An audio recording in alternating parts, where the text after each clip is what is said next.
Hi guys, welcome to Brains on the Beat. If you guys are new, thank you for liking, commenting, and subscribing. And if you're oldie but goodie, thank you for staying tuned to your girl. So in today's video, I wanted to talk about Jodian Ferson's case. But before we go into her case and everything that I have to say, because I have a lot to say. When I say a lot, I mean a lot. I just want to say we not only need justice for Jodian, we need justice for Tiana. And if you guys didn't hear about her case, it says residents of Tivoli Gardens were left heartbroken after 25-year-old Tiana James, a well-known and respected community member, died tragically after giving birth on Saturday, April 18th.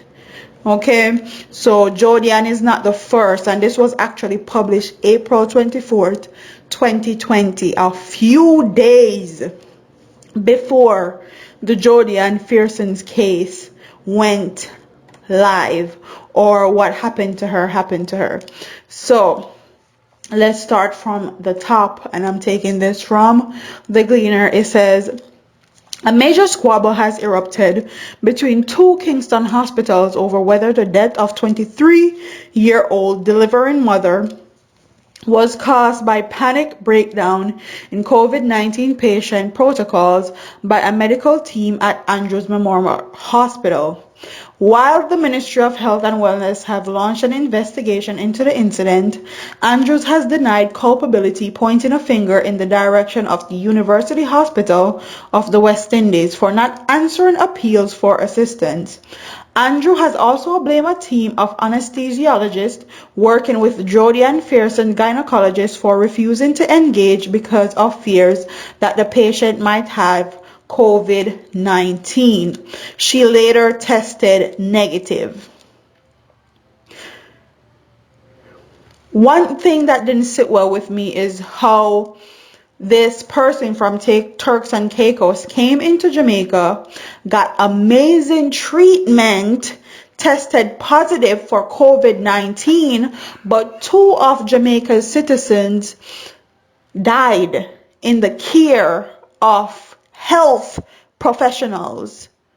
Accountability is one of the biggest things in Jamaica because no one is ever held accountable for their actions, and honestly I'm quite sick of it. When I saw her case after the Tiana case, I was literally in tears. I literally had to come off social media and go play my meditation playlist that I have because I was so upset. But anyway, let's finish the story. It says, while neither UWH Chief Executive Officer Kevin Allen nor Medical Chief of Staff Dr. Carl Bruce could be contacted, a well-placed source at the hospital said its expertise was sought and readily. The well-placed source at the hospital said that its expertise was sought and readily available. UHWI was consulted and our team of specialists here were in talks with Andrews. We were told that the baby would be delivered at Andrews and the patient sent to us in the morning. UHWI was never asked to admit an expectant mother, the source told the Gleaner.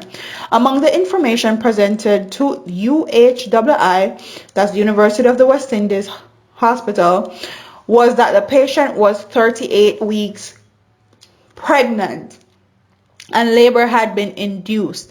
The patient displayed flu-like symptoms and developed a fever after. When you induce a patient, any mother is going to know this. Anybody in the medical professional field should know this.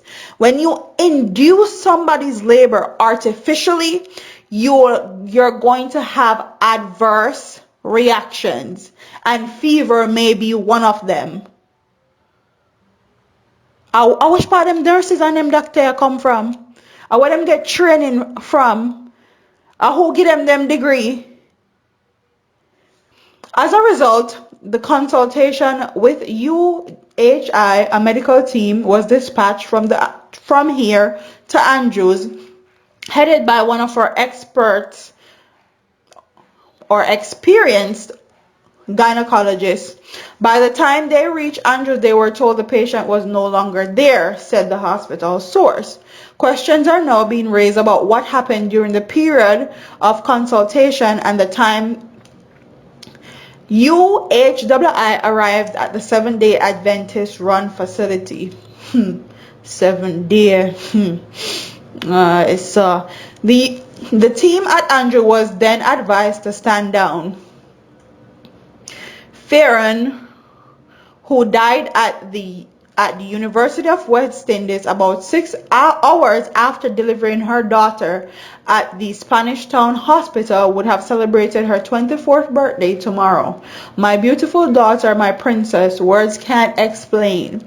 I never knew I would be saying this, Farron, distraught mother, wrote on Facebook yesterday in a tribute over Jodian's death.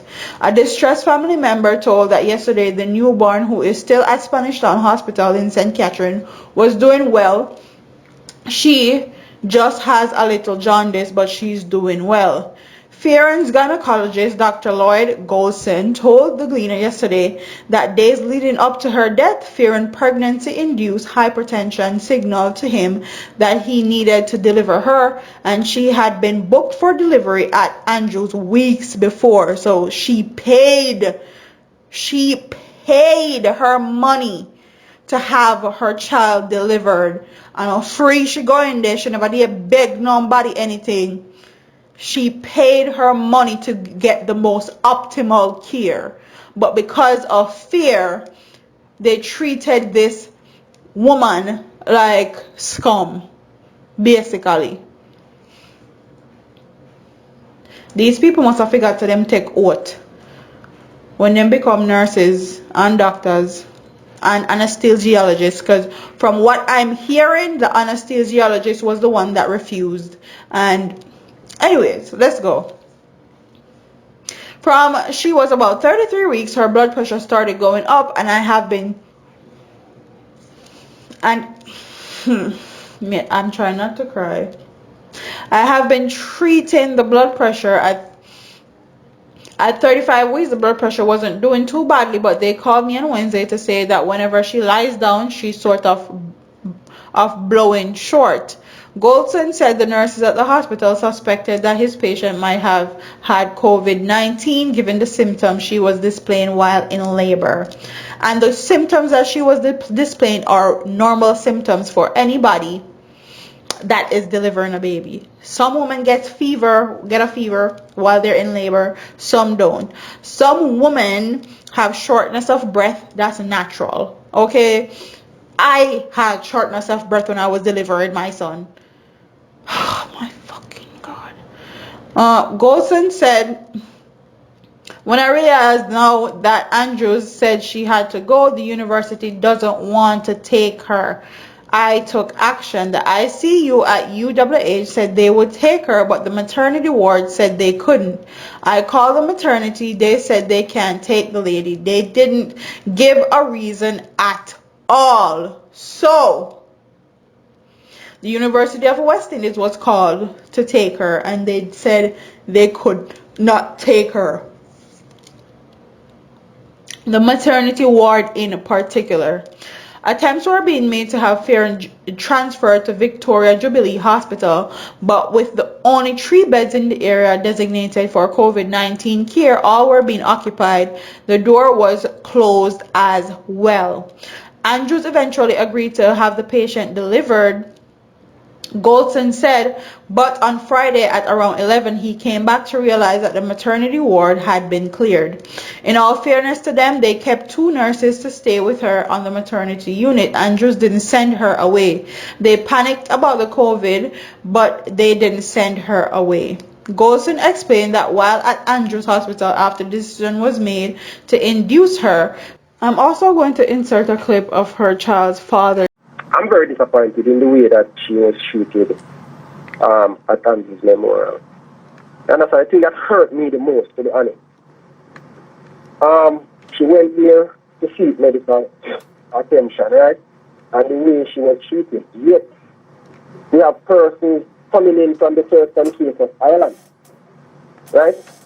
Who we all know was positive for the COVID-19. Yet we took a foreign national into the country, treated them, saved their life, but the person who is employed by the government of Jamaica, paying her tax in Jamaica, was pushed out of the hospital because they suspected.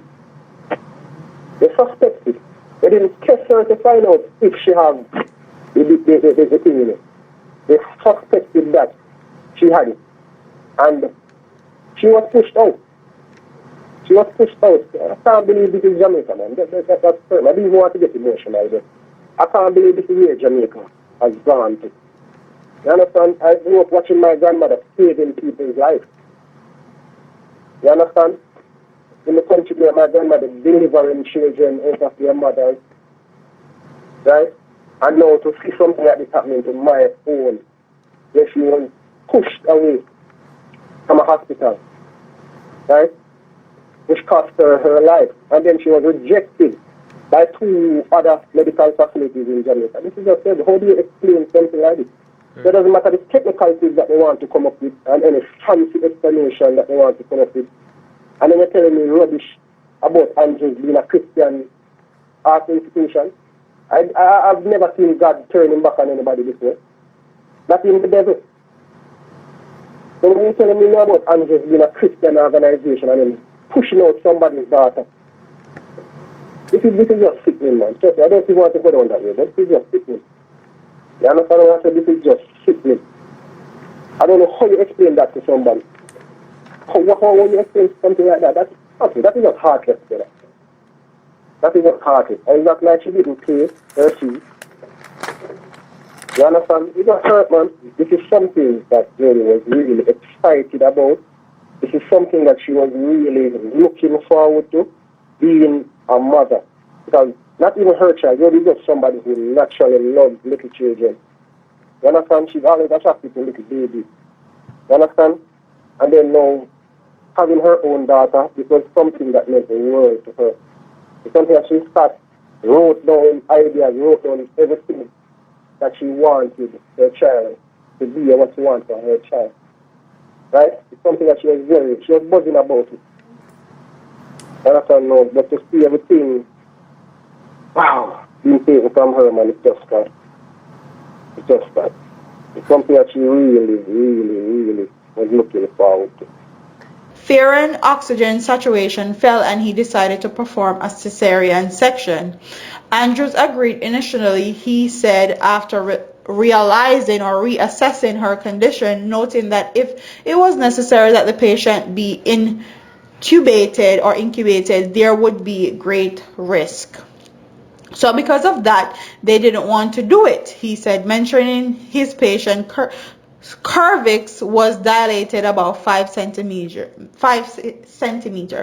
Usually the cervix opens to accommodate the passage of a baby's head into the vagina, which is around 10 centimeters dilated for most term babies. But Andrews, in a statement yesterday, said Fearon had been prepped and other surgeries postponed, but the physician team of the independent anesthesiologist refused to participate in the surgery. And this anesthesiologist need to lose his license, okay? Just for refusing to participate. You take an oath to take care of your patients and do everything to save their life, whether it's COVID-19 or not.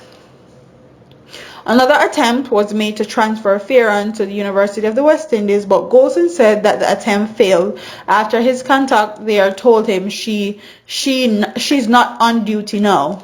He would receive word from the university that Spanish Town Hospital had agreed to take Fearon, and he would need to travel with her by ambulance as he had a few hours until she was due for birth.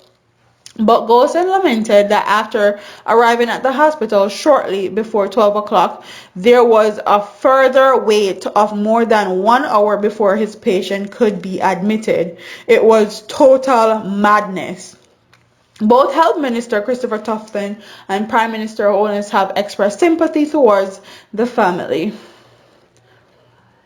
Attorney at law Isat Buchanan has been retained by the family. Whichever institution, someone has to be held accountable. This one saying this and this one saying that can't bring back a life. We want to know exactly what the protocols that were in place. At the end of the day, for us, we want justice for Jodi. We want justice, the family member said. And I 100% agree. We need justice, and I hope that her family keep their foot on these hospital neck. She's not the first to lose her life, and she won't be the last. Don't let her die in vain. Speaking, but don't forget to like, comment, share, and subscribe. Leave your comments in the comment section below, and I'll see you in the next one. Deuces.